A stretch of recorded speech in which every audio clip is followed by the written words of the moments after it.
Boa noite, igreja, graça e paz. Glória a Deus, como é bom estar de volta. Como a Dani disse, é bom sairmos, mas é melhor voltarmos, ter um lugar para onde voltar, um lugar para chamar de casa, uma família, além da família de sangue, obviamente, uma família de fé, a qual nós pertencemos, e ser recebido de maneira tão calorosa, tão amorosa, é especial demais. Como a Dani disse, receber o abraço das crianças, isso é precioso para nós, amém? Muito bom estar com vocês. Quero agradecer pastor Clayton, pastora Rose, Fernando, Silvana, Fabrício, Jéssica, todos os líderes, voluntários, toda a equipe que ficou aí servindo a igreja durante esses dias. A obra do Senhor, ela continua, ela não para mesmo por causa da nossa ausência. A igreja é um organismo vivo, constante, ela está constantemente em movimento, e o Senhor vai derramando da sua graça e acrescentando aqueles que vão sendo salvos para a glória do seu nome, amém? Você pode dizer assim comigo: glória ao Pai, glória ao Filho, glória ao Espírito Santo. Mais uma vez, glória ao Pai, glória ao Filho, glória ao Espírito Santo. Feche seus olhos agora e diga assim: Senhor Jesus, eu te amo, eu amo a tua presença, eu amo a tua igreja, eu amo a tua palavra. Espírito Santo, meu amigo, abra o meu coração e o meu entendimento, que a tua palavra me alimente, me fortaleça, edifique a minha fé, me dê direção. Espírito Santo, faz uma boa obra no meu coração, me transforma de dentro para fora e me prepara para ser, fazer, receber e ter tudo aquilo que o Senhor tem para mim, em o nome de Jesus, amém. Você pode aplaudir ao Senhor? Glória a Deus. Como eu disse, é muito bom sair, é muito bom retornar. Descansar é indispensável, é imprescindível. A gente vive numa cidade onde a dinâmica é extremamente acelerada. Lucas do Rio Verde, tudo começa muito cedo, vai até muito tarde, acontece também aos finais de semana, e quando a gente menos percebe, a gente já está nessa dinâmica também. E alguns aqui no final do ano perceberam que algo de errado não estava certo, né? Comentei sobre isso, e é muito interessante porque eu percebo que há uns 6 meses aproximadamente, apesar da gente procurar ter uma dinâmica de vida organizada, quer queira ou quer não, a gente sofre o peso de algumas coisas, e de fato eu comecei a perceber que alguma coisa de errado não estava certo, mesmo cansado, tendo dificuldades para dormir, acordando pela madrugada sem que fosse o Espírito Santo chamando a gente para orar, tendo dificuldades, né, para seguir algumas coisas da rotina, me alimentando bem, fazendo atividade física e mesmo assim ganhando peso. Peraí, alguma coisa de errado não está certo. Fui fazer meus exames de rotina, alguns exames, a maioria deles normais, e aí fiz um exame e descobri uma chamada tireoidite de Hashimoto. Acho que alguns aqui já conhecem essa, né? E aí, muito interessante, conversando com o médico amigo, e ele me disse assim: essa doença é uma doença autoimune. Uma doença autoimune. É uma doença que a própria imunidade resolve trabalhar contra o seu organismo. E é interessante porque doenças autoimunes, elas não são como as doenças costumeiras, gripe, né, dengue, ou até mesmo as próprias doenças metabólicas como hipertensão, ou até mesmo o diabetes, que estão relacionadas com tudo aquilo que vem de fora para dentro. Um agente infeccioso, um vírus, uma bactéria de fora para dentro, ou o resultado de uma má alimentação, que é algo também de fora para dentro, consumo de excesso de gordura, que é excesso de açúcar e que altera você por dentro, é uma doença de dentro para fora. E na maioria das vezes, uma doença autoimune, ela tem uma origem. Na maioria das vezes a origem se chama estresse. Sabia disso? Que estresse adoece. Excesso de estresse adoece. Aí eu achei engraçado outro dia conversando com o Aires, acho que ele está hoje na salinha, o filho dele, perguntando para ele, né? Papai, com o que o pastor Pascoal trabalha? Aí o Aires respondeu, olha, ele é pastor. Não, mas com o que ele trabalha? Não, filho, ele é pastor. Não, mas papai, tudo bem que ele é pastor, mas ele trabalha com o quê? Aí o Aires riu, ele disse, olha, ele é pastor, ele trabalha na igreja, ele ministra as pessoas, ele faz visita, ele atende no gabinete, ele administra todas as coisas da igreja. Porque na cabeça de uma criança, pastor não trabalha.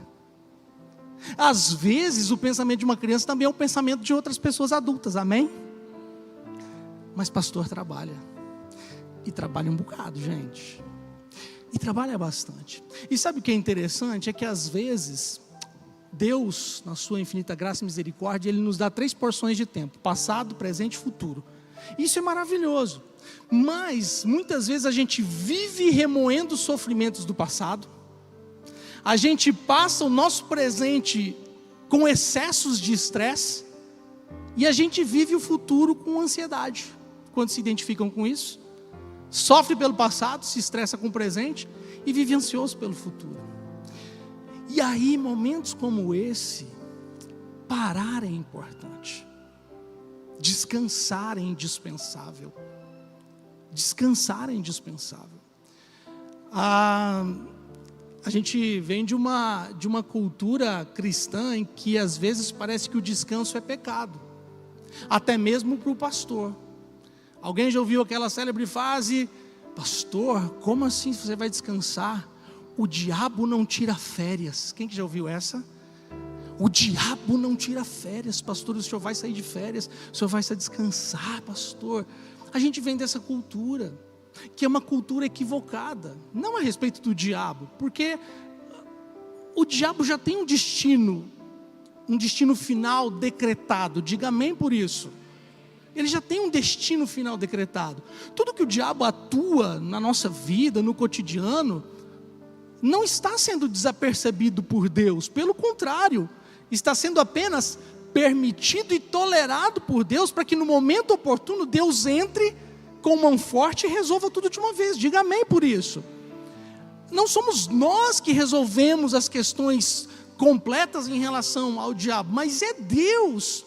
E se nós não soubermos depositar nas mãos de Deus a nossa vida, a nossa família, o nosso futuro, então nós estamos depositando mais fé no diabo do que no Deus a quem nós servimos e a quem nós entregamos a nossa vida.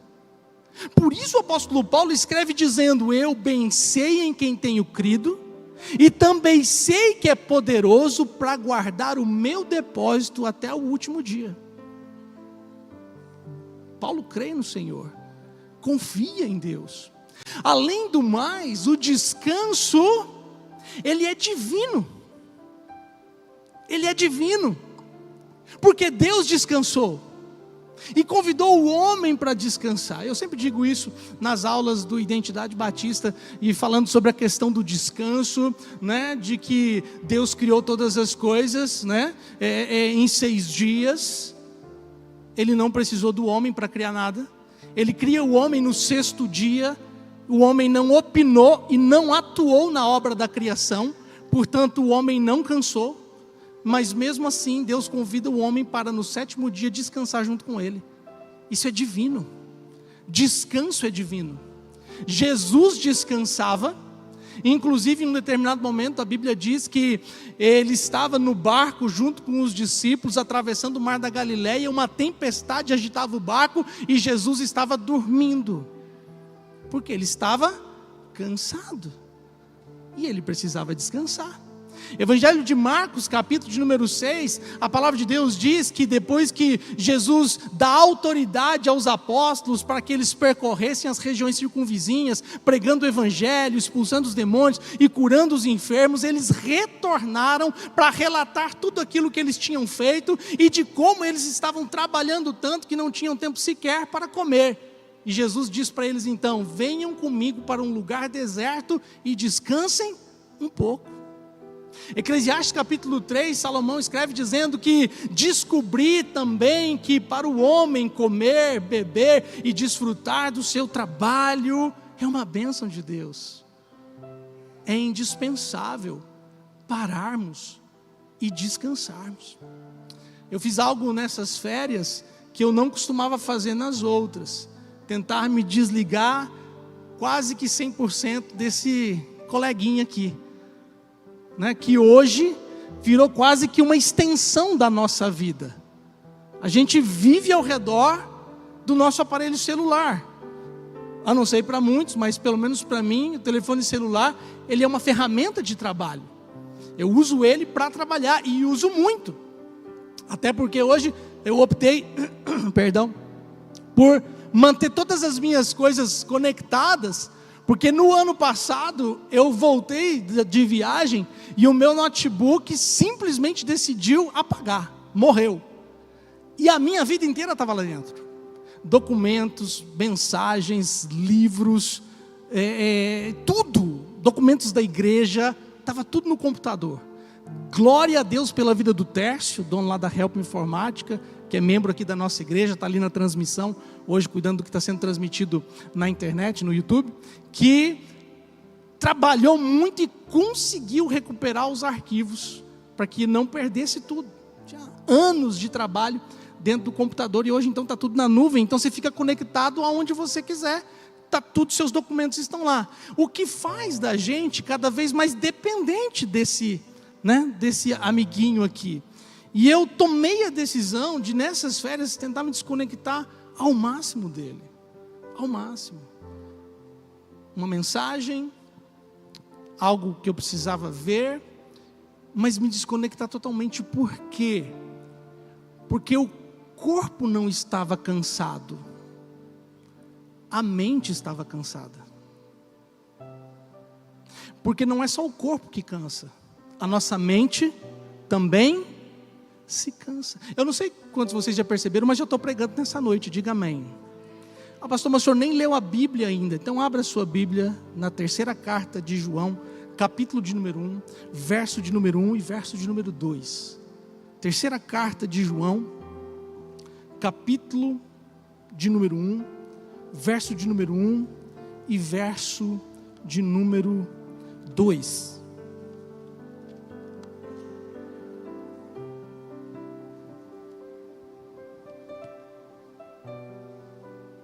Todos encontraram?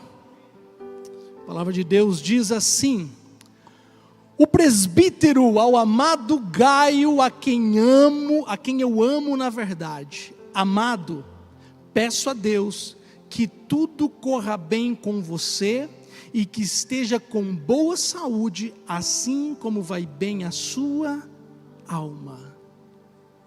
Olha que palavra poderosa. Peço a Deus que tudo corra bem com você e que esteja com boa saúde, assim como vai bem a sua alma. Ao escrever a Gaio, o apóstolo João, ele é muito feliz por conectar o amor que ele sente pelo discípulo, a sua preocupação em relação à saúde física, mas também a saúde da alma de Gaio. Essa era uma preocupação genuína de João. A preocupação com a saúde física e a preocupação com a saúde da alma. Então nós temos que entender que quando Deus nos criou, Ele nos deu um corpo, nos formando do pó da terra. Ele nos deu do seu Espírito quando Ele sopra em nossas narinas o fôlego de vida. E Ele nos torna alma vivente, nos dando um conjunto de mente, vontade e emoções.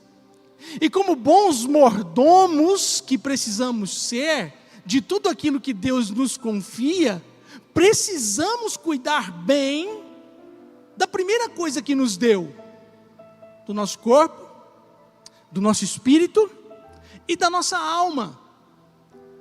Isso é indispensável para nós, cuidarmos primeiro de nós mesmos. Se não cuidarmos de tudo aquilo que Deus nos deu, significa que nós mesmos estamos sendo negligentes e nós estamos limitando aquilo que Deus pode e quer fazer em nós e através de nós. Quantos podem dizer amém? Então, quando João escreve a Gaio, ele mostra essa preocupação em relação à sua saúde, em especial a saúde da sua alma. E nós estamos em um mês, que é o mês de janeiro, e que o Ministério da Saúde estabelece como janeiro branco. Vim conversando com a Dani na viagem sobre isso.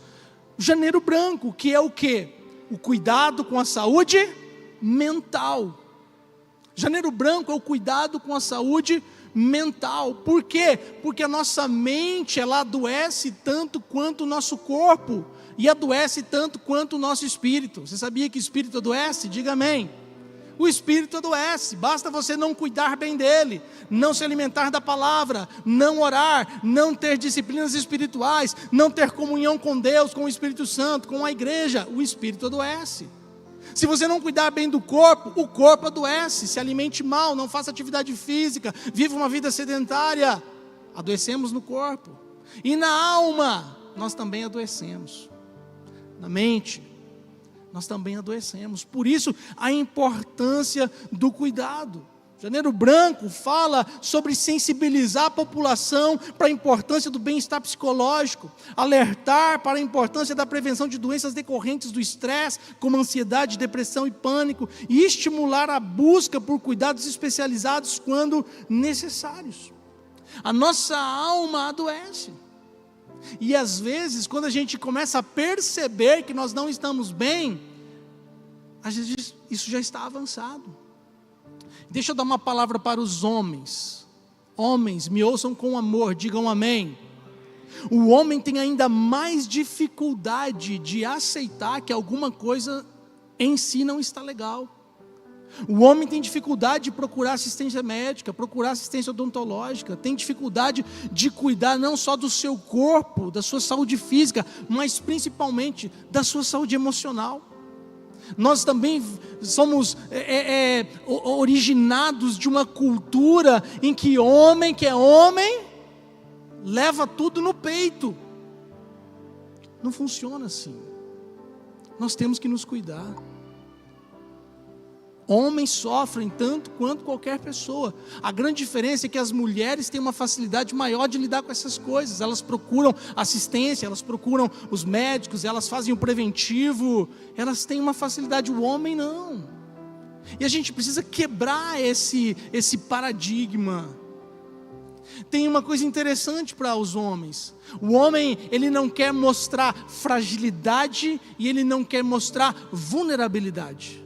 Pastor, mas não é a mesma coisa? Não, não é a mesma coisa. Fragilidade é uma coisa, vulnerabilidade é outra. Por exemplo, fragilidade é uma área da nossa vida que é frágil, que pode ser acessada. A vulnerabilidade é por onde ela é acessada. Você está me entendendo? É como uma armadura que protege as partes frágeis do nosso corpo. Se eu tiver com uma couraça, eu estou protegendo parte frágil do meu corpo, parte importante do meu corpo, como o meu coração, por exemplo. Mas a vulnerabilidade são aquelas áreas da armadura em que ela não protege, como um colete à prova de balas. Não é assim, Cristiano? Um colete à prova de balas, ele protege áreas frágeis, mas ele mantém o corpo com áreas de vulnerabilidade. Porque se a bala pegar num determinado lugar onde é vulnerável, a pessoa é atingida. Então o homem tem essa dificuldade em relação às suas fragilidades e às suas vulnerabilidades. Não queremos mostrar fragilidade, não queremos mostrar vulnerabilidade, mas entenda isso. Por mais que a gente enfrente as dificuldades da vida, a palavra de Deus nos diz que em Cristo nós somos alcançados, somos redimidos, somos restaurados e que Ele pode e vai completar a boa obra que Ele começou na nossa vida. Diga amém. Então, enfrentar dificuldades não é o problema é não saber lidar com elas. A gente encerra uma estação que é 2024, começa uma nova estação que é 2025, mas na nossa vida não funciona como o calendário, que acaba num ano, começa no outro ano, muda um número e tudo é novo. Não, a gente está entrando em 2025 carregando um monte de coisa de 2024, de 2023, do ano de 1900 e bolinhas. Então nós temos que aprender a administrar todas essas coisas. E aprender a cuidar bem da nossa alma, aprender a cuidar bem da nossa mente, das nossas emoções, para que então o ano de 2025 possa ser um ano pleno, abençoado, um ano de novidades, um ano de grandes realizações. Mas alguém que não está bem, ela não pode produzir bem. A pessoa pode até ter sonhos, planos e projetos, mas se ela não estiver bem, como ela vai realizar aquilo que ela sonhou, planejou ou projetou? Por isso a importância do autocuidado. Por isso a importância de nós analisarmos a nossa vida e pararmos um pouco e ver como nós estamos. E se necessário for, fazer as intervenções. Obviamente a primeira delas, buscar em Deus.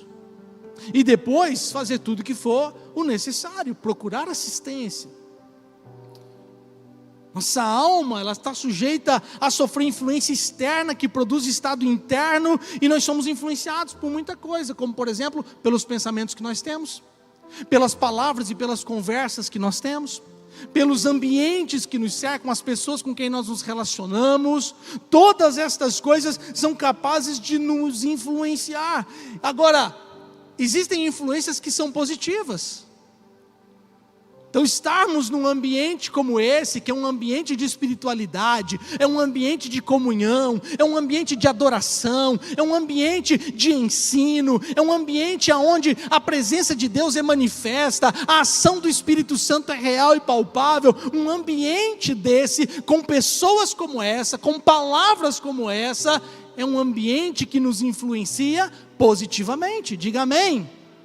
Então nós saímos, por exemplo, da igreja revigorados, abastecidos, fortalecidos, prontos para entrar numa semana e produzir tudo aquilo que Deus tem depositado no nosso coração. Mas também existem ambientes, relacionamentos e circunstâncias que nos afetam negativamente.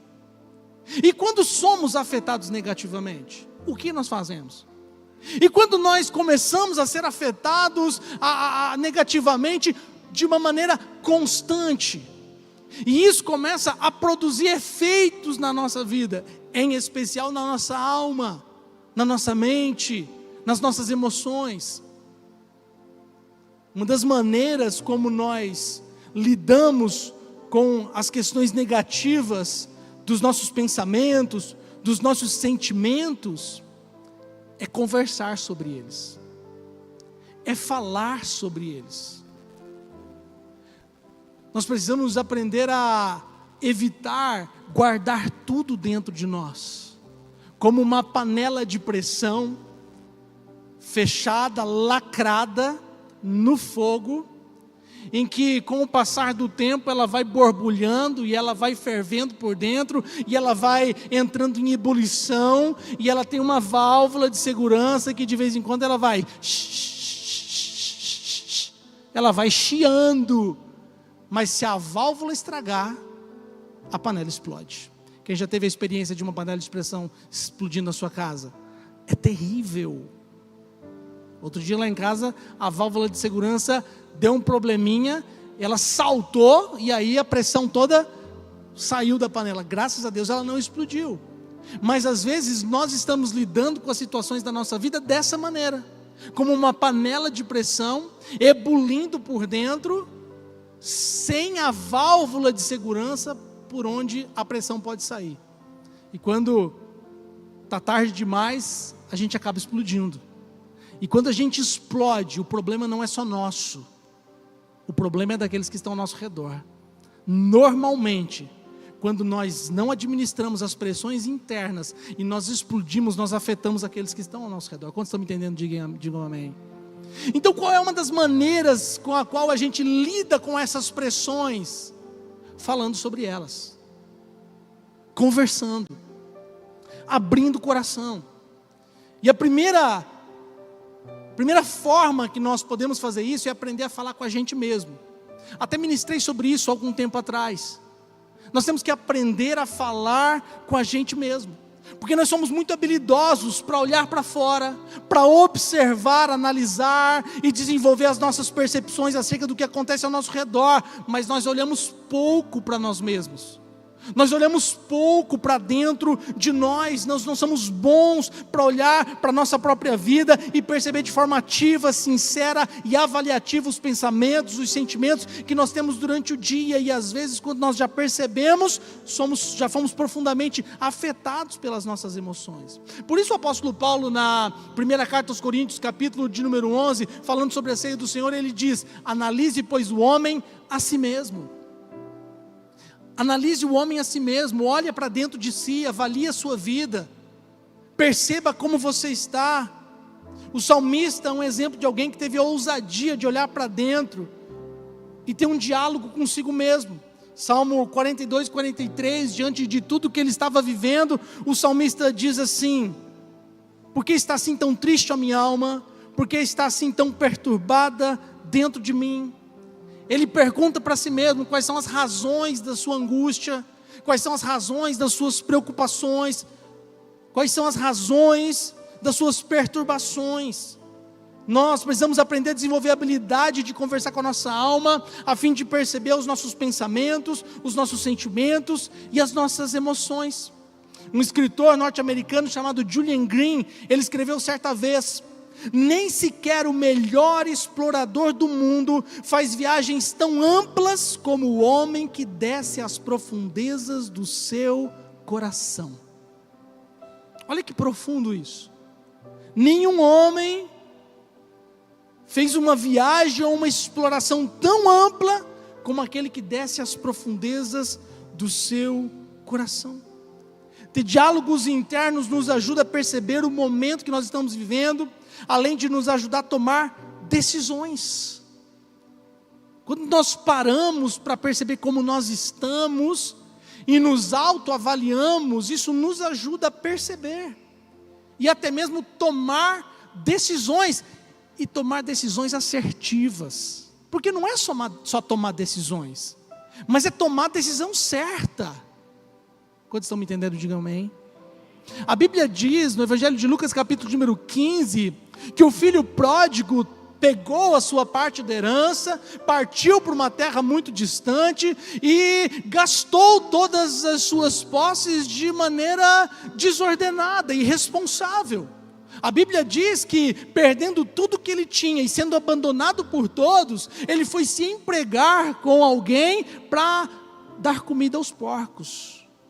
E vendo a comida que os porcos comiam, teve vontade de comê-las. Olha a situação em que aquele jovem se encontrava. Sozinho, consigo mesmo, aquele rapaz teve a experiência mais importante da sua vida. A Bíblia diz que ele olha para si mesmo, ele avalia o que estava acontecendo, a condição na qual ele estava, o desejo que ele tinha no coração de comer a comida dos porcos, e ele faz uma reflexão, e ele diz para si mesmo: quantos trabalhadores do meu pai têm comida de sobra, e eu aqui desejando comer a comida dos porcos. E ao olhar para dentro do seu próprio coração e ter um diálogo consigo mesmo, ele diz assim: me levantarei e voltarei para o meu pai, e direi: pai, pequei contra o céu e pequei contra ti, já não sou digno de ser chamado de teu filho, trata-me como um dos teus empregados. Então, naquele momento em que ele estava enfrentando uma séria dificuldade, ele para olhar para si mesmo, ele conversa consigo mesmo, e ele pode então avaliar a sua condição e tomar uma decisão, mas uma decisão acertada. E a Bíblia diz no verso seguinte que ele levanta-se e vai em direção ao seu pai.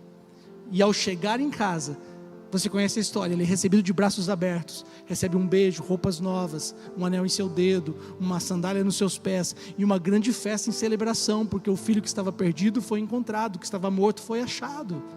a decisão mais importante que ele tomou na sua vida foi a partir de uma conversa com a própria alma. Por isso a importância de fazermos essa avaliação. A própria ciência já comprovou vários benefícios que nós temos quando a gente conversa com a nossa alma. Nosso cérebro funciona melhor, nós temos maior clareza mental, nós conseguimos aprender melhor e mais rápido, nós organizamos o turbilhão de pensamentos e vozes da nossa mente e nós nos motivamos a avançar para alcançar aquilo que nós desejamos. Então aprenda a conversar com si mesmo, aprenda a conversar com o seu coração, a se autoavaliar e perceber a sua realidade. Estabelecer um diálogo interno ajuda a diminuir a tristeza, a abrandar as preocupações, a melhorar a autoestima, porque do ponto de vista afetivo, conversar consigo mesmo é uma maneira de criar um pacto contra a solidão. Conversar com a própria alma é uma forma de aprender a expressar afeto, principalmente para aqueles que têm uma tendência de ser autocrítico, de ser extremamente produtivo, hiperativo, julgador e duro consigo mesmo. Eu não sei quantos de vocês se identificam com isso, mas eu tenho essa tendência de ser autocrítico, de ser severo comigo mesmo. Então conversar com a alma é uma maneira de aliviar isso. É uma maneira de nós aliviarmos. Quantos estão me entendendo essa noite? Cuide da sua mente, conversando com a sua alma, falando com o seu próprio coração. Segunda maneira de cuidar bem da nossa alma é aprender a falar com outras pessoas, aprender a abrir o coração, aprender a falar a respeito das nossas emoções, dos nossos sentimentos com outras pessoas. Isso é importantíssimo. E eu sei que quando se trata de abrir o coração com alguém, a gente esbarra numa questão chamada confiabilidade. Abrir o coração é indispensável, mas a gente esbarra numa questão chamada confiabilidade.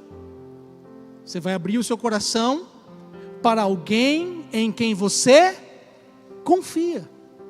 E eu imagino que talvez vários que estão aqui hoje tiveram uma infeliz experiência de abrir o coração com alguém, falando a respeito das suas dificuldades, das suas lutas, dos seus sentimentos, e logo depois descobrir que a pessoa para quem ela abriu o coração levou aquilo aos quatro ventos e a sua história já caiu no ouvido de muitas pessoas. E isso quebra a confiança. E aí muitas pessoas, porque viveram uma experiência negativa como essa, tomam uma decisão de se fechar, de não mais falar a respeito daquilo que sente, daquilo que pensa, de não abrir mais o seu coração para ninguém, e se fecham como uma concha. Quem teve a experiência de estar no mar e pegar uma concha fechada e tentar abrir? Quem já teve essa experiência? Você não abre uma concha fechada. Você pode colocar uma faca, você pode colocar um garfo, você pode colocar um canivete, você vai tentar abrir essa concha, você quebra a concha, mas você não abre a concha, porque a concha só pode ser aberta se ela quiser. Você coloca ela numa solução salina, num momento em que ela se sente confortável, segura, num ambiente favorável, o que a concha faz? Se abre. Nós não podemos ser como a concha, mesmo tendo as experiências negativas, da falta de confiança em alguém, para quem nós falamos, abrimos o nosso coração, e essa pessoa traiu a nossa confiança. Porque ao guardar tudo isso dentro de nós, nós podemos adoecer. E quantas pessoas estão adoecendo porque estão guardando questões internas, estão fechando o próprio coração, estão remoendo situações no seu interior e não falam para ninguém. Entenda, eu sei que os seus pensamentos são seus, que os sentimentos são seus, que as lutas que você enfrenta são suas, que as dificuldades pelas quais você está passando é sua, que as tentações que você vive são suas e até os pecados que você comete são seus. E que você não precisa falar sobre isso com ninguém, mas entenda, guardar tudo isso dentro de você não é a melhor escolha e nem a mais saudável, porque adoece. Pessoas que entram numa condição de introspecção, apesar de ser uma atitude de autopreservação, ela não é saudável e nem bíblica. Olha o que diz Provérbios 18:1. A palavra de Deus diz assim: quem se isola busca interesses egoístas e se rebela contra a própria sensatez. Quem se isola busca interesses egoístas e se rebela contra a própria sensatez. Nós não fomos criados por Deus para vivermos isolados de outras pessoas e nem para guardarmos tudo que pensamos ou sentimos dentro de nós, sufocando a nossa alma. Além disso, uma vida sem prestação de contas é uma vida perigosa. Então nós precisamos aprender a falar sobre nós, abrir o nosso coração, compartilhar aquilo que estamos pensando, aquilo que estamos sentindo, aquilo que estamos vivendo. Compartilhar com pessoas que nos ajudem, que nos entendam, em pessoas que nós podemos confiar para falar sobre as nossas dificuldades, para que elas possam orar por nós, possam nos aconselhar, ou apenas emprestar o ouvido para nos ouvir. Porque às vezes o simples fato de você sentar com alguém e abrir o coração e falar, e a outra pessoa só ouvir, já é um bálsamo para a alma, é um refrigério para a alma. Encontre alguém com quem você possa conversar, com quem você possa se abrir, com quem você possa falar. Pode ser um familiar, um amigo, um discipulador, um líder, um mentor, um pastor, um psicólogo, um psiquiatra. Procure alguém com quem você possa se abrir, com quem você possa falar, com quem você tem conversado a respeito da sua alma. A Bíblia diz que Daniel falava com seus amigos Ananias, Azarias e Misael. No momento em que ele estava enfrentando uma luta, uma dificuldade, ele precisava trazer a revelação de um sonho, caso contrário, todos seriam mortos. Ele procura os seus amigos, ele abre com os seus amigos aquela condição, e ele diz: orem a respeito disso juntamente comigo. Daniel conversava com seus amigos. A Bíblia diz que Noemi conversava com Ruth, a sua nora. Abriu o seu coração, falou das suas tristezas, da sua angústia, e foi justamente falando com a sua nora que juntas elas conseguiram entender a direção que Deus estava dando a elas, e mudou a história das suas vidas. O apóstolo Paulo, ele abriu o seu coração com Timóteo, seu filho na fé. Na segunda carta a Timóteo, no capítulo de número 4, Paulo fala das suas angústias com Timóteo, ele fala das suas tristezas. Ele diz: olha, no meu primeiro julgamento ninguém compareceu, todos me abandonaram. Alexandre me causou muitos males. E ele começa a falar das suas tristezas interiores com Timóteo, seu filho na fé. Olha o que diz na segunda carta, Timóteo capítulo 2, no verso de número 3, ele diz assim: suporte comigo, nessa versão está escrito, suporte comigo os sofrimentos como bom soldado de Cristo, mas uma outra versão vai dizer, suporte comigo os meus sofrimentos, como um bom soldado de Cristo. Olha o que Paulo está pedindo para Timóteo: Timóteo, eu tenho alguns sofrimentos meus, pessoais, particulares, que são originados, claro, do Evangelho, de ter escolhido seguir a Cristo, de ter tomado a decisão de andar com Jesus, mas suporte comigo esses sofrimentos. Eu quero compartilhar ele com você. Até mesmo Jesus se permitiu falar sobre os seus sentimentos com os discípulos. Olha o que diz Mateus capítulo 26, verso 36 a 38. Então Jesus foi com seus discípulos para um lugar chamado Getsêmani e lhes disse: sentem aqui comigo enquanto eu vou ali orar. Levando consigo Pedro e os 2 filhos de Zebedeu, começou a entristecer-se e a angustiar-se. Olha, Jesus, Filho de Deus, o Deus encarnado. Apesar de ser Deus, Jesus também era humano. E como homem, sujeito às mesmas emoções, aos mesmos sentimentos, às mesmas lutas. E a Bíblia diz que Jesus começou a se angustiar e começou a se entristecer. E ele disse então aos seus discípulos que estavam com ele: a minha alma está profundamente triste, numa tristeza mortal. Fiquem aqui e vigiem comigo. Nós precisamos aprender a falar a respeito daquilo que a gente sente com outras pessoas. Digo amém. Todos precisamos aprender a falar sobre como está a nossa alma, inclusive nós pastores. Porque como eu comecei falando no início da mensagem, às vezes parece que os pastores, além de não trabalhar, não enfrentam problemas, não enfrentam dificuldades, não enfrentam lutas. Ora, nós somos como qualquer um. E nós, pastores, precisamos aprender a falar sobre as nossas dificuldades, sobre os nossos sentimentos, sobre a nossa alma. Esse é um assunto que ele hoje tem ganhado um pouco mais de notoriedade no meio evangélico, no meio cristão. Por quê? Porque muitos pastores estão adoecendo. Nós que acompanhamos a realidade pastoral e a realidade não pastoral somente da região, mas no Brasil, a gente percebe que existem muitos pastores adoecendo, muitos pastores perdendo a alegria do ministério, muitos pastores sofrendo sozinhos, calados, muitos pastores entrando em depressão.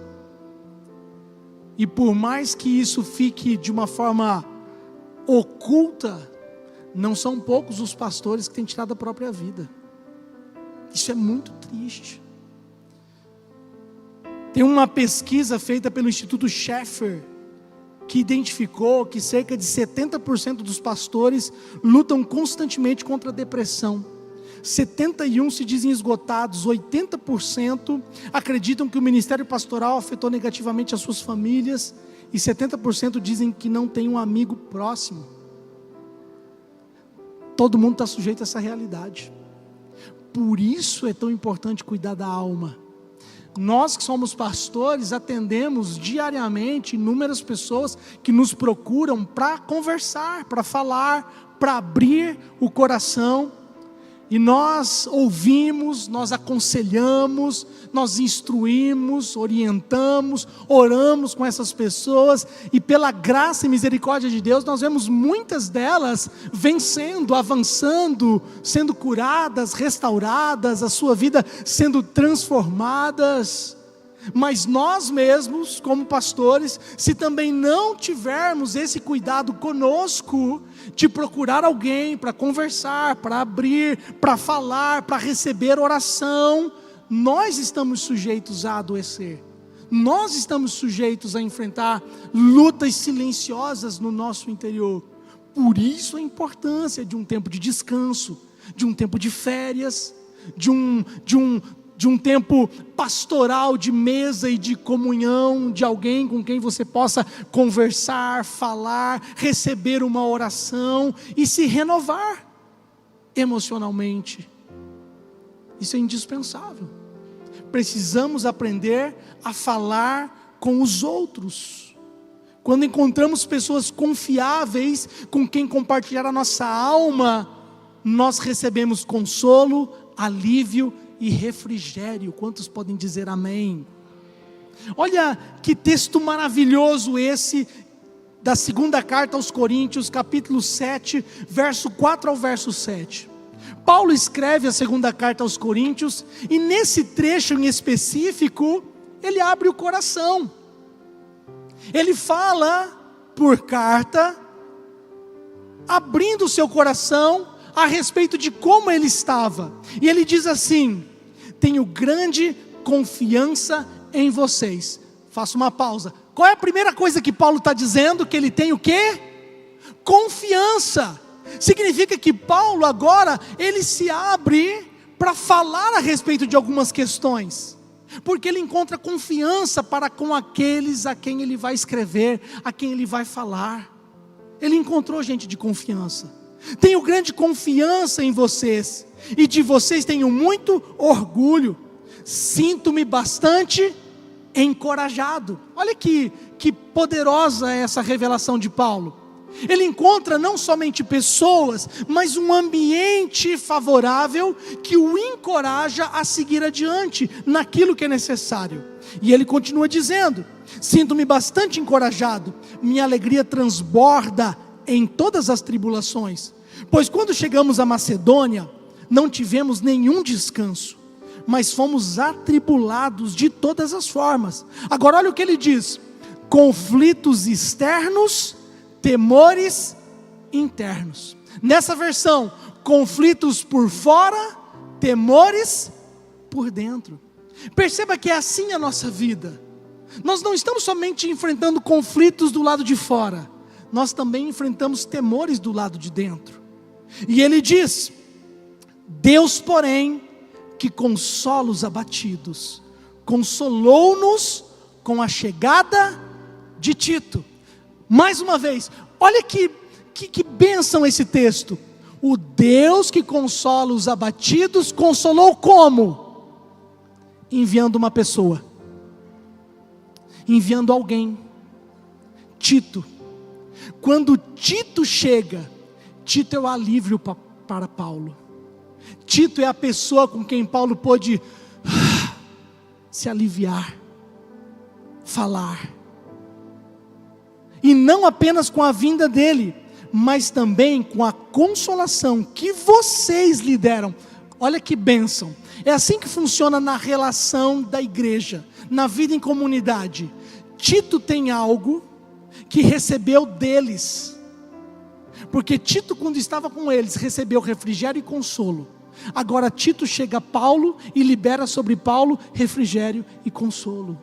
Por isso precisamos estar em comunidade. E ele diz, não apenas com a vida dele, mas também com a consolação que vocês lhe deram. Ele nos falou da saudade, da tristeza e da preocupação que vocês têm por mim, de modo que a minha alegria se tornou ainda maior. Encontre alguém com quem você possa falar, com quem você possa conversar, com quem você possa abrir o seu coração. Alguém que, como o texto de Coríntios nos falou, alguém com quem você sinta grande confiança, alguém com quem você se sinta encorajado, alguém que é uma pessoa enviada por Deus para ministrar sobre a sua vida consolo e refrigério, para que a sua alma seja aliviada e a sua alegria seja restaurada para a glória do nome de Jesus. Quantos podem dizer amém por essa palavra? Encontre alguém com quem você possa abrir sua alma, falar sobre as suas angústias, medos, ansiedade, tentações e também sobre os seus pecados. E terceira maneira da gente aliviar essa pressão, além de falar com a gente mesmo, além de falar com alguém com quem a gente confie, é falar com Deus. Diga amém. Aprenda a falar com Deus, porque Ele é o maior interessado em nos ajudar nos momentos de tempestades emocionais. E só existe uma maneira de falar com Deus, que é através do quê? Da oração. Só existe uma forma de falar com Deus, através da oração. Mas qual é o problema muitas vezes da oração? Ou melhor dizendo, não é o problema da oração, é o problema de como nós administramos a oração. É porque a gente sabe que quando a gente vai orar, a gente precisa determinar um tempo para adorar, louvar, engrandecer a Deus, reconhecer sua majestade. Um tempo para que a gente possa apresentar a Ele os nossos pedidos, as nossas súplicas, a nossa intercessão em favor de algo ou de alguém, apresentar as nossas lutas, dificuldades e também as nossas tentações. E o risco, muitas vezes, da gente saber que a oração ela tem um determinado padrão, um determinado formato, é a gente transformar isso numa coisa encaixotada, quantos estão me entendendo? Em algo formal demais. E aí a gente lida com Deus na oração de uma maneira extremamente formal, e a gente se esquece que Deus, acima de tudo, é um Pai de amor e graça, e que espera que a gente fale com Ele de uma maneira simples, íntima e direta, falando com Deus e rasgando mesmo a nossa alma, sem formalidades. Esse é o nosso Pai. Aprender a falar com Deus de forma sincera e honesta sobre como nós estamos nos sentindo é indispensável para a nossa saúde espiritual e também para a nossa saúde emocional. E aí nós vamos ver na Bíblia várias pessoas que nos seus momentos de crise existenciais, elas foram sinceras na sua oração.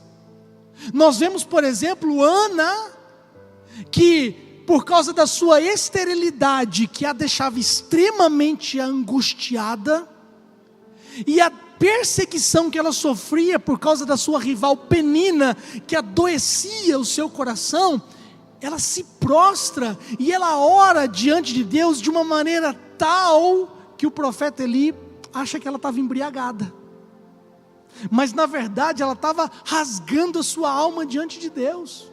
Aí quando você vai ler logo na sequência no texto, você vai ver o cântico de Ana, que agora já é ela exaltando a Deus, porque o Senhor lhe concedeu um filho, que foi Samuel, e depois lhe concedeu mais filhos, e ela abre a sua alma a Deus, de uma maneira sincera, de uma maneira íntima. Nós temos, por exemplo, Jó, que ele desabafou sua amargura, fazendo suas queixas para Deus. Nós temos o Jó do capítulo de número 1, que rasga sua roupa, raspa sua cabeça, prostra rosto em terra e diz: Deus deu, Deus tirou, louvado seja o nome do Senhor. Mas nós temos o Jó do capítulo 3 em diante, que junto com seus amigos entram num momento ali de conversa franca, íntima, e ele abre o coração para Deus, e ele questiona Deus, e ele se queixa para Deus. E deixa eu ser honesto com você, não há problema em queixar-se para Deus. Não há problema. Obviamente, a gente não entende a maneira como Deus trabalha. E às vezes nós vamos ter questionamento. Agora, é melhor abrir o nosso coração e ser sincero com Deus, de guardar no nosso coração as nossas insatisfações e permitir que aquilo que a gente guarda no nosso coração, o sentimento de angústia e de tristeza, crie raiz de amargura. Esse é o problema. A Bíblia diz que se nós não administrarmos a angústia do nosso coração, isso cria raiz de amargura. E tem pessoas que se revoltam com Deus porque não conseguem ser sinceras com Ele. Jó foi honesto com Deus, ele rasga o seu coração. O profeta Elias abriu o seu coração para Deus, falando do que estava batendo a sua alma, ainda que equivocado. A Bíblia diz que ele, triste por causa da ameaça de Jezabel, ele se esconde no fundo de uma caverna. Deus aparece a ele e pergunta: o que você está fazendo aqui, Elias? E Elias então começa a desabafar: Senhor, sou teu servo, servi ao Senhor, fui fiel ao Senhor, só sobrou eu, estou sendo ameaçado de morte. E ele está abrindo seu coração para Deus, apesar de estar equivocado. E Deus diz: não, você não está sozinho, tem 7.000 que não se dobraram a outros deuses. Eu estou no controle de todas as coisas, fique tranquilo. E ali Deus ministra o coração de Elias, revigora ele e manda ele voltar pelo caminho de onde ele veio, para que ele pudesse cumprir o seu propósito. Mas ele foi honesto com o Senhor. Nós temos Jeremias, que com a alma desfalecida pelo sofrimento que ele e toda a nação de Israel estavam enfrentando, ele rasga o coração diante de Deus, desabafa com o Senhor, e inclusive escreve um livro chamado Lamentações, onde ele escreve as suas lamentações a Deus, e que hoje eu e você podemos ler e fazer das lamentações de Jeremias as nossas lamentações, abrindo nosso coração para Deus. Mas uma pessoa que aprendeu a ser sincera em suas conversas com Deus foi Davi. Não são poucos os salmos de Davi que expressam a angústia, a tristeza ou o medo que ele sentia. Olha comigo Salmos 13, verso 1 ao verso 4. É Davi quem escreve. Olha o que ele escreve: até quando, Senhor? Você imagina Davi escrevendo isso para Deus? Questionando Deus, mas ele faz. Até quando, Senhor? Para sempre te esquecerás de mim? Até quando esconderás de mim o teu rosto? Até quando terei inquietações e tristeza no coração, dia após dia? Até quando o meu inimigo triunfará sobre mim? Olha para mim e responde, Senhor meu Deus, ilumina os meus olhos, do contrário, dormirei o sono da morte. Os meus inimigos dirão, eu venci, e os meus adversários festejarão o meu fracasso. Olha Davi sendo honesto e sincero com Deus, e ele diz, até quando? Até quando? Até quando? E eu não consigo, pela fé que eu tenho em Deus, e pelo que eu conheço o Senhor, imaginar que Deus se zangue, se ire, porque nós somos honestos com Ele. Pelo contrário, eu penso que quando nós somos honestos com Deus, Ele olha para nós e diz, esse está entendendo quem eu sou, e como eu amo, e como Ele pode vir se aproximar de mim, sem barreiras, sem restrições, com sinceridade e confiança. Então Davi entende que falar com Deus sobre os seus sentimentos ajuda a lavar sua alma, ajuda a oxigenar os seus pensamentos, e principalmente lembrar que Deus não se esqueceu de nós, que Ele nos ama, que Ele está no controle de todas as coisas, e que no momento certo Ele agirá em nosso favor, e então nós o louvaremos por quem Ele é e pelo cuidado que Ele tem conosco. Exatamente o que Davi escreve na sequência do Salmo de número 13. Nos primeiros versos ele questiona Deus, até quando Deus?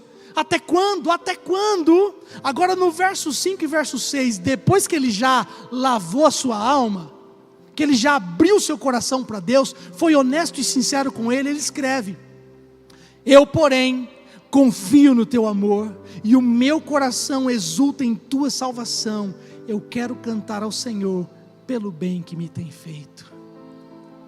Ele abre o seu coração, ele apresenta suas lutas a Deus, mas depois ele o louva, porque ele reconhece quem Deus é na sua vida. Quem pode dizer amém? O Salmo de número 118 revela como aquele que fala com Deus em seus momentos de angústia, recebe dele um novo ânimo em seu coração. Salmo 118, verso 5 ao verso 7, quero chamar o ministério de louvor. Salmo 118, verso 5 e verso 7 diz, na minha angústia clamei ao Senhor, e o Senhor me respondeu, dando-me ampla liberdade. O Senhor está comigo, não temerei. O que pode me fazer os homens? O Senhor está comigo, Ele é o meu ajudador, e eu verei a derrota dos meus inimigos. Agora olha o que ele diz do verso 14 ao verso 17, o Senhor é a minha força, e o meu cântico, Ele é a minha salvação, alegres brados de vitória, ressoam nas tendas dos justos, a mão direita do Senhor age com poder, a mão direita do Senhor é exaltada, a mão direita do Senhor age com poder, não morrerei, mas vivo ficarei, para anunciar os feitos do Senhor. Escute o que eu vou dizer, querido. Se você aprende a abrir o seu coração para Deus e falar para Ele a respeito das suas angústias, das suas dores, das suas dificuldades, das suas frustrações, dos seus medos, dos seus problemas, Ele intervém, Ele cuida de você, e no momento seguinte, você mesmo que estava falando das suas tristezas e das suas angústias, você vai estar louvando ao nome do Senhor, você vai estar engrandecendo os seus feitos, e você vai estar dando testemunha do milagre que Ele fez na sua vida, para a glória do nome de Jesus. Louvado seja o nome do Senhor. Se coloque de pé. Todos nós estamos sujeitos a enfrentar as tempestades da nossa alma, mas nós não podemos e não devemos fingir que está tudo bem, esconder os nossos sentimentos. Nós devemos abrir o nosso coração. Sabe, tem muita gente sorrindo nas fotos das redes sociais, mas está chorando dentro do quarto, trancado com a luz apagada. Não acredite em tudo aquilo que você vê nas mídias sociais. Tem muita gente sorrindo nas fotos, mas chorando por dentro, porque tem guardado tristezas na sua alma, sofrido nas suas emoções. E uma maneira que nós temos de lidar com isso, biblicamente falando, é conversando com a gente, conversando com alguém de confiança e conversando com Deus. Aprenda a fazer isso. Ninguém vai saber o que você está passando se você não falar. Pedir ajuda não é um sinal de fraqueza, mas sim de humildade e de força.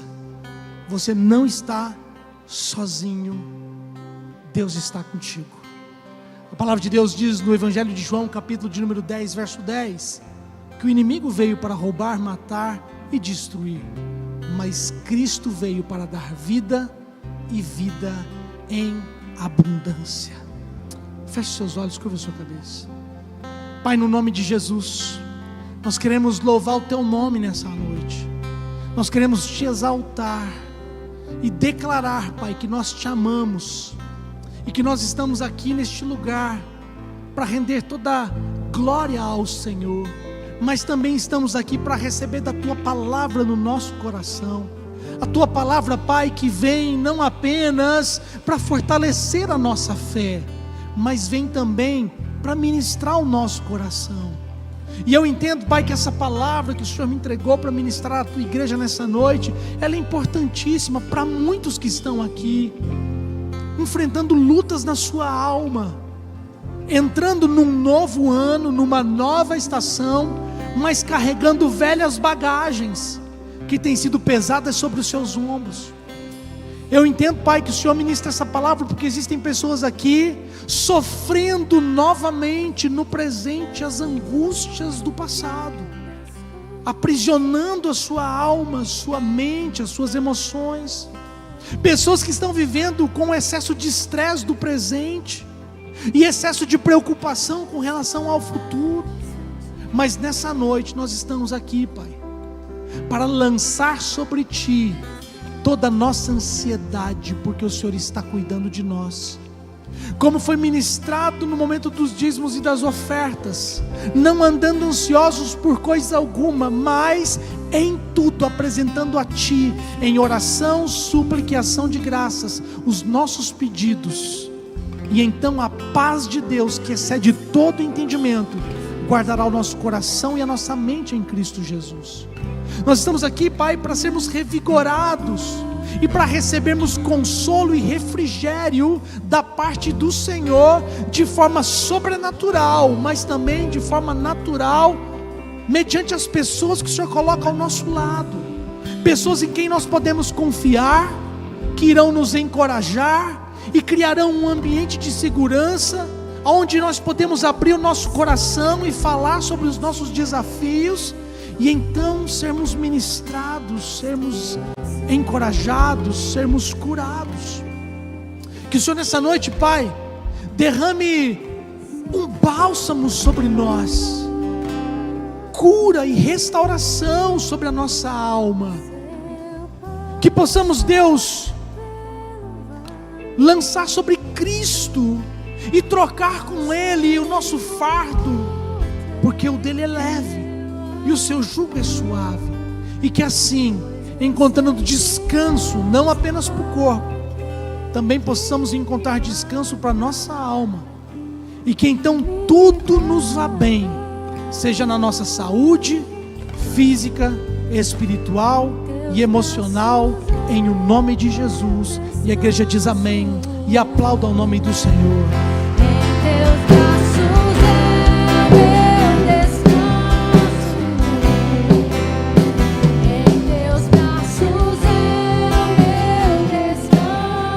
Cante isso nessa noite.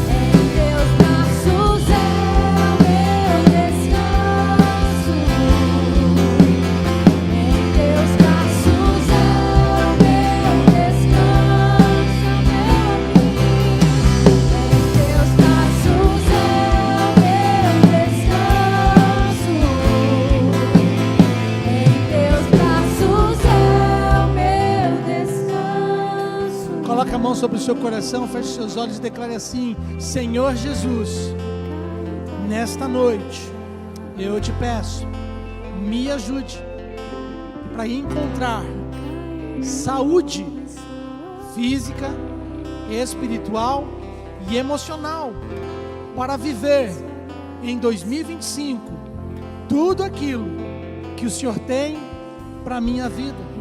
Se existe algo na minha alma, mente, vontade ou emoções que tem me impedido de entrar na plenitude do Senhor, que eu possa aprender a falar sobre isso, abrindo meu coração, sendo sincero, honesto comigo mesmo, abrindo meu coração com alguém de confiança para receber uma oração, um aconselhamento, uma palavra de encorajamento, para tomar minhas decisões e avançar para o que o Senhor tem para mim.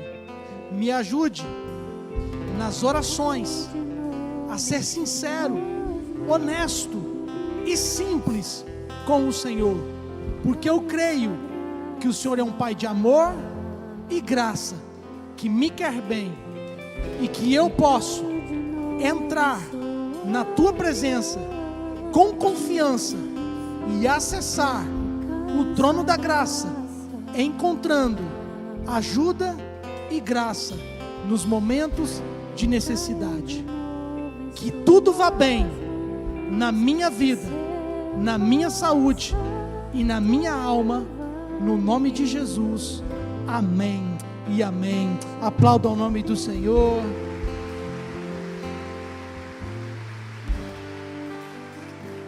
Sente por um instante. Quantos recebem essa palavra nessa noite? Eu creio que ela é importante para todos nós. Amém. Aprenda a descansar.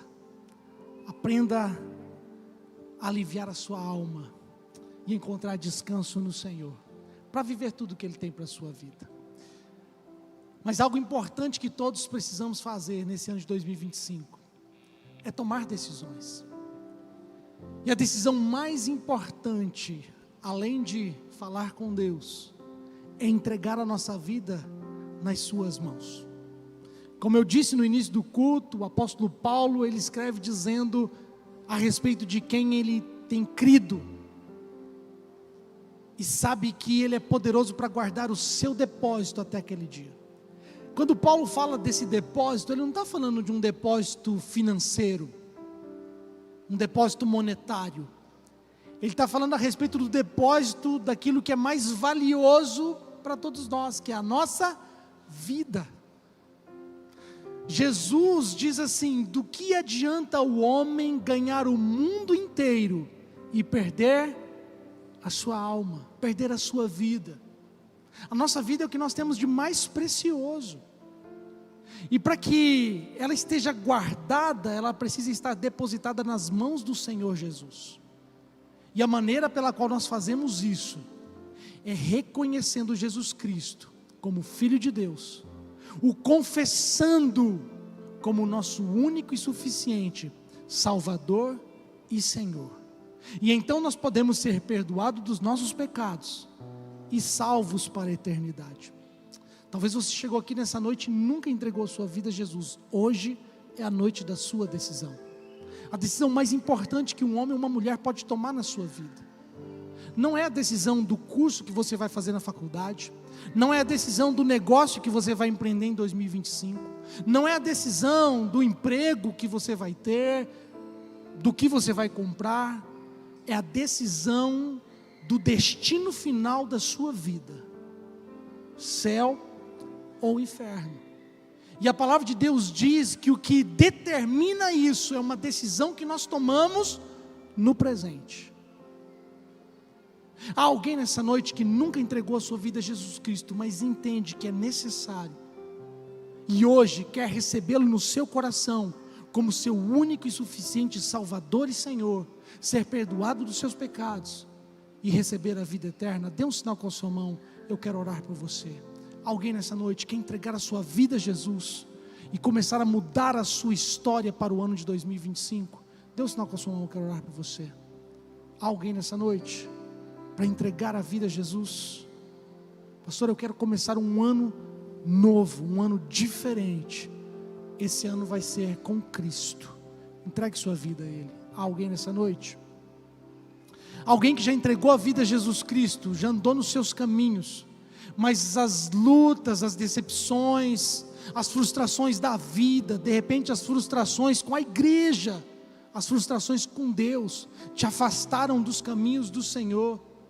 Mas o Espírito Santo te trouxe aqui nessa noite para que você entenda que o seu lugar é na presença do Pai, e que Ele está de braços abertos para te receber de volta, e que é tempo de se reconciliar. Quer tomar a sua decisão de voltar para Jesus? Alguém por uma reconciliação nessa noite? Quer voltar para Cristo? Deus está com a sua mão, quero orar por você. Tem alguém por uma reconciliação? Deus abençoe a sua vida. Deus abençoe a sua vida. Tem uma segunda pessoa nessa noite para uma reconciliação? Cadê você? Aonde? Deus abençoe a sua vida, filho. Deus abençoe a sua vida, filho. Parabéns pela decisão de vocês. Tem mais alguém nessa noite para uma reconciliação? É tempo de voltar para casa. Deus abençoe a sua vida, filho. Sabe, 2025 está começando. O futuro que Deus tem para nós, a palavra de Deus diz que é um futuro de paz e de esperança.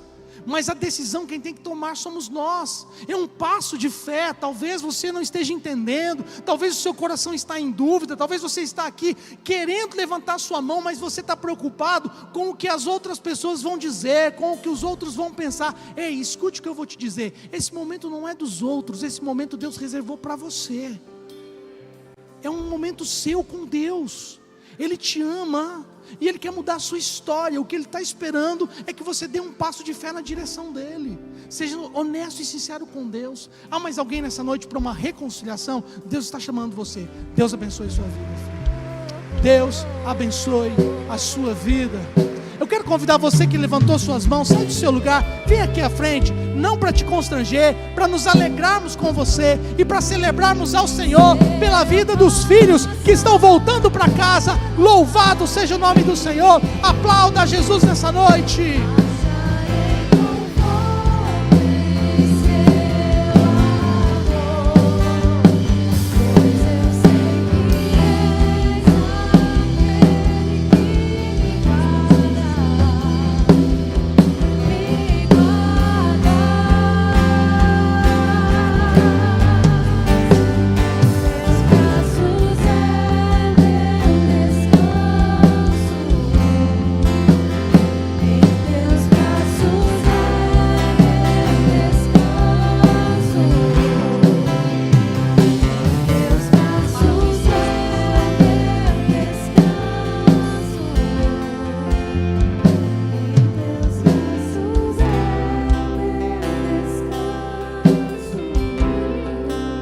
Aleluia.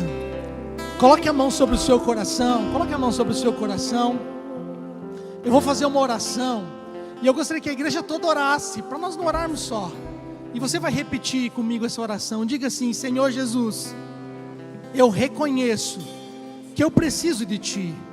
Eu entendo que os meus pecados me separaram de Deus, mas que em Cristo Jesus eu alcanço perdão, reconciliação e restauração.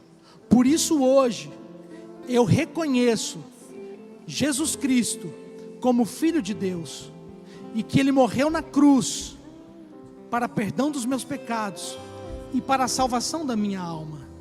Senhor Jesus, eu te entrego a minha vida e te recebo em meu coração como meu único e suficiente Salvador e Senhor. Perdoa os meus pecados, escreve o meu nome no livro da vida.